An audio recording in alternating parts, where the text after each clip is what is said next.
Hello చిట్టి friends, ఇంకా day 1లో last place ఇది సబ్మెరైన్ మ్యూజియం.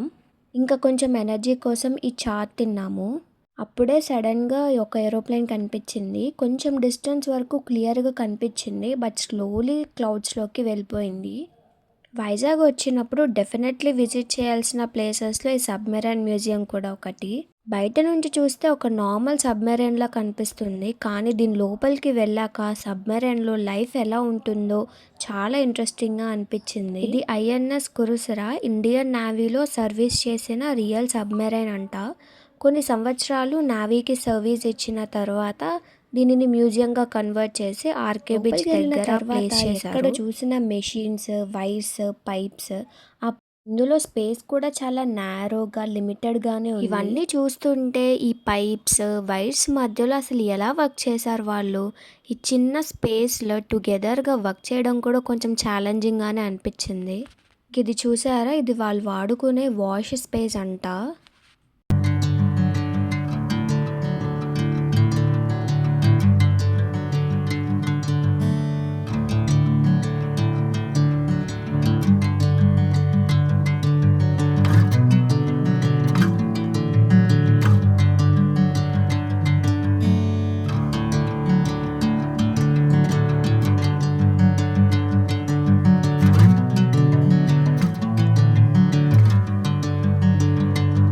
ఇక్కడ ఉండే ఆఫీసర్స్కి ఇవి అకామిడేషన్స్ అనుకుంటా.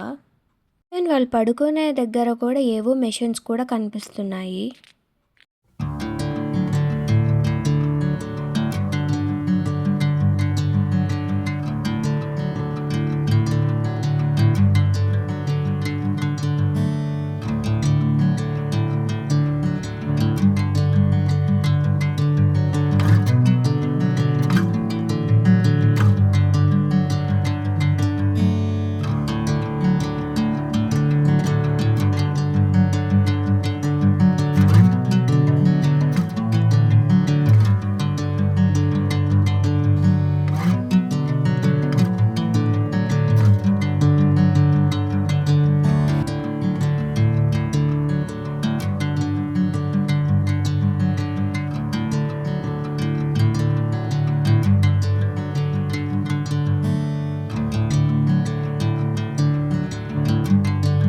ఇంకా ఇది వాళ్ళ రేడియో రిసీవర్ ప్లేస్.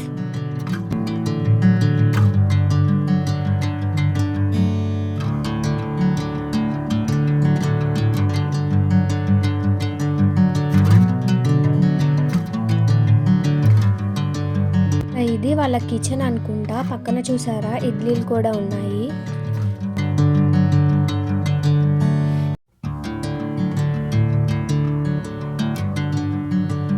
ఇంకా ఇది వాళ్ళ వాష్రూమ్ అనుకుంటా. చూసారా ఎంత ఇరుగ్గా ఉందో కొంచెం. అండ్ హానెస్ట్లీ సబ్మెరైన్ బయట నుంచి చూస్తే ఏమో చాలా పెద్దగా ఉంది, కానీ లోపలికి వెళ్ళాక స్పేస్ చాలా తక్కువగా ఉంది. ఒకవేళ మీరు కూడా వైజాగ్ ట్రిప్కి వస్తే బీచ్, గ్లాస్ బ్రిడ్జ్తో పాటు ఈ సబ్మెరైన్ మ్యూజియం కూడా మీ లిస్ట్లో యాడ్ చేసుకోండి.